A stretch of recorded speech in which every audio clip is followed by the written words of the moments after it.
One evening, coming in with a candle, I was startled to hear him say, a little tremulously, "I am lying here in the dark, waiting for death." The light was within a foot of his eyes. I forced myself to murmur, "Oh, nonsense," and stood over him as if transfixed. Anything approaching the change that came over his features I have never seen before, and hope never to see again. Oh, I wasn't touched. I was fascinated. It was as though a veil had been rent. I saw on that ivory face the expression of somber pride, of ruthless power, of craven terror, of an intense and hopeless despair. Did he live his life again in every detail of desire, temptation, and surrender during that supreme moment of complete knowledge? He cried in a whisper at some image, at some vision. He cried out twice, a cry that was no more than a breath. The horror! The horror!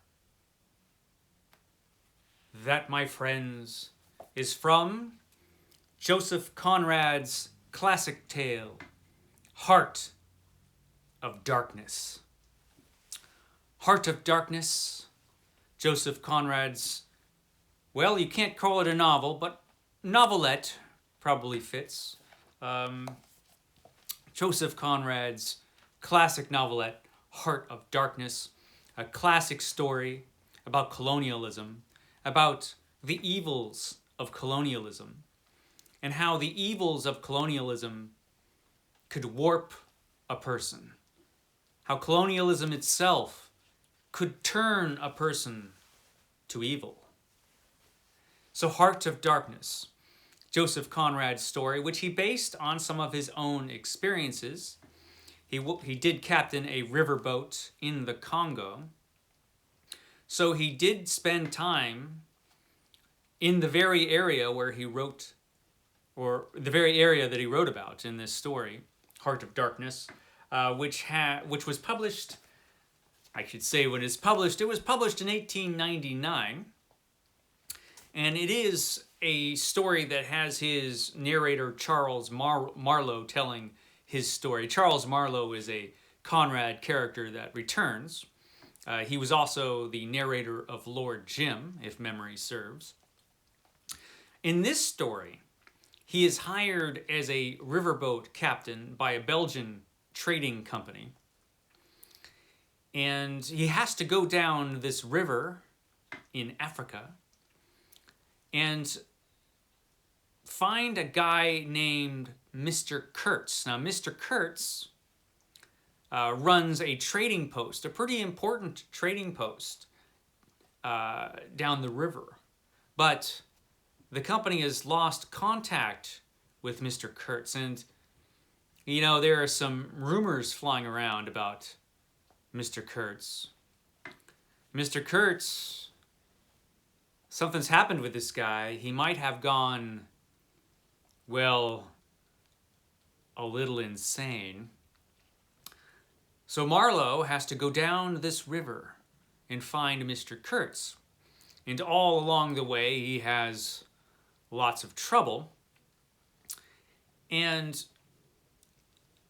we see this whole experience through Conrad's eyes, basically. He tells this story, and you see everything from Marlowe's point of view, which is Conrad's point of view, basically. And it's an interesting point of view. This story is pretty controversial, and it always has been for one reason or another because of the way it tells its story. It pretty much is an anti-colonialist story.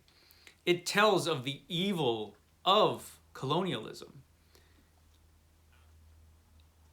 But it tells it from the perspective of a conservative guy who's loyal to the British Empire, which Conrad was. And Marlowe is. You get the sense. But right away, as soon as Marlowe starts on his journey, before it even starts, really, when he comes across a bunch of native Africans who were just starving to death. All around him, these natives are starving to death.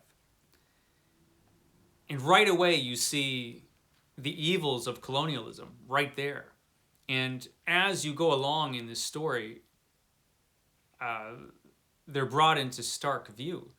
But at the same time, it's being told, like I said, from this conservative guy. Now, Conrad was not born in the British Empire. He was Polish, and English actually is not his first language, which makes, I think that's one of the things that makes his prose interesting, because he does have interesting prose, and it could be because it's not his native language. But he's a really, really good writer. Yes. Excuse my terrible dog. And I was lucky enough to get this copy of this story. This is a beautiful edition that has artwork by Mike Mignola, famous as being the creator of Hellboy. Here's the back there. This is a Penguin Deluxe edition. I like this one a lot. This cover has been criticized for being a bit on the nose with the big heart there, but I like it. I like it an awful lot. I like the flaps there. You can't judge Mr. Kurtz as you would an ordinary man. Now, famously, this story was adapted into the film Apocalypse Now, which took place in Vietnam, of course. And it was actually a pretty good version of this story. Although when you're reading this story, as I think when you read any story that has been made into a very famous movie, probably best to try to put that famous movie out of your mind and try to experience this as much as possible as just a book, as just the printed story, and judge it on its own as that. And like I said, this is a very controversial story and always has been. At one time, because it was anti-colonialist, but it's also been criticized because of its stereotypical depiction of Native Africans. The Africans are suffering in this story. It's perfectly obvious in this story that they are wronged, that colonialism is out of control and exploiting these poor people. But the depictions are stereotypes. There's no doubting that. The Native Africans barely speak. There are Native Africans who are yes, I know, who are the crew on this riverboat that Marlowe is piloting, is the captain of. And, of course, they're cannibals. Of course. I mean, there's that kind of thing in this book, and it's been roundly criticized because of that, as well as a bunch of other stuff. But that's kind of what makes this book interesting to me, is that you've got this guy, Conrad, who, even though he wasn't born in Britain, he was really loyal to the British Empire. He was a conservative guy, but he was also a really intelligent man. And so when he was in the Congo, he couldn't help but see that this whole imperialist thing is messed up. So he had, I think, in his heart, kind of his own battle going on between his loyalty and what he was seeing as something that was just obviously wrong. And so a lot of that is in this little story. And that's what makes it interesting, the perspective that Joseph Conrad gives you. Kind of a conflicting perspective. And of course, the character of Kurtz, which is a character that has been warped by colonialism. He was this guy running this trading post and became kind of a warlord who started raiding different tribes for their ivory. So the evil of colonialism has warped him. And so he, in a way, even though he does terrible things, he's sort of a victim also of colonialism, because it kind of turns him into this evil, mad creature. It's interesting. This is an interesting book. I've read it a few times, actually. And again, like a lot of classic books, the more you read this, you get something different out of it every single time you read it. You see something different in it. I mean, at its basic heart, you can just say it's just kind of a colonialist adventure story. It does have some of that, but this goes a lot deeper than that, as the title suggests. It certainly brings out in stark relief the horrors of colonialism. And the very perspective that Conrad gives sort of gives you an idea of the horrors of colonialism and prejudice.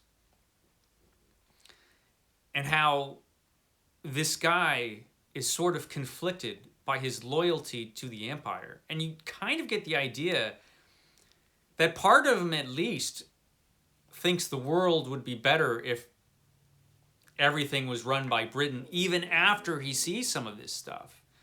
But just that somehow it's gone wrong. It's interesting. It's an interesting book. You should read this book. It's little. It won't take you any time at all. And it's a fascinating look at this time and this place and the worldview of Joseph Conrad at the moment of writing this story. It's interesting stuff. So that is Heart of Darkness by Joseph Conrad.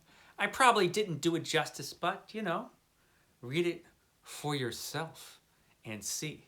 Okay, guys, that was your Sunday Penguin for today. I will see you tomorrow for an entirely different kind of horror when we do our Mythos Monday here at Stately Fawn Manor. Bye, guys.